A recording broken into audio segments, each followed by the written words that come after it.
as in the celebrated family card game, in the family Lowe, I would like George, the nephew.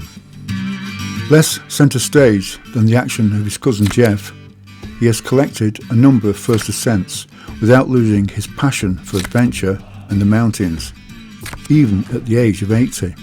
His uncle Ralph passed on several basics of alpinism, but he quickly stood on his own 2 feet. Talk of him began following the time he carried out his first winter ascent of Mount Owen, 3,942 metres in the Tetons. This mountain range of Wyoming inspired him, and he returned the following year with the first winter ascent of Mount Moran and the first winter ascent of the north face of the Grand Teton. Other North American mountain ranges saw his hallmark.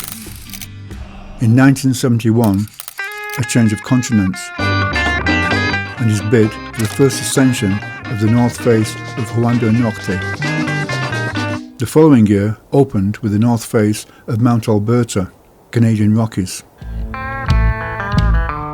He singled out that which was to become his first big success, the north face of North Twin. In 1974, he roped up with Chris Jones. It took them 7 days to become the first on the face in alpine style. A lightweight and audacious ascent, acknowledged as it ought to be by Barry Blanchard, who judged it more difficult than all that has been done in the European Alps and beyond. Frontiers were opened, and so much the better for George, who is curious about everything. Mountains, of course, but equally so cultures. He took part in the Russian rally and the Dalarka in Kyrgyzstan. The following summer, he opened up a major line in Alaska, Infinite Spur, on the immense face of Foraker, a route that was to become a benchmark of one of the greatest routes of the range. In 1978, the high point of his career, with the famous attempt on the north ridge of Latok 1 in the Karakoram.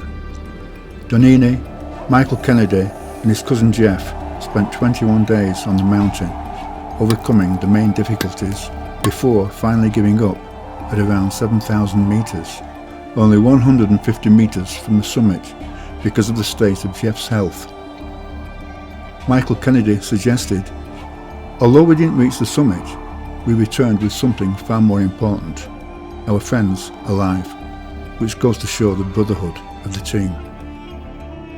This failure, rather qualifying as a near summit, remains one of the most pleasant and most remarkable in the history of alpinism. Despite several attempts, this ridge has to date never been climbed in its entirety. High altitude equally interested him, and like many alpinists, he departed for the roof of the world. But unlike the majority, he had in his heart set on the hidden face of Everest, the gigantic Kangshung slope.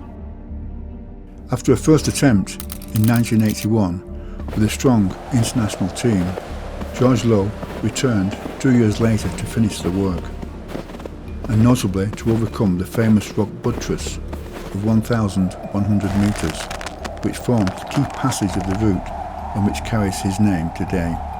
This high face of 4,000 metres took weeks of effort.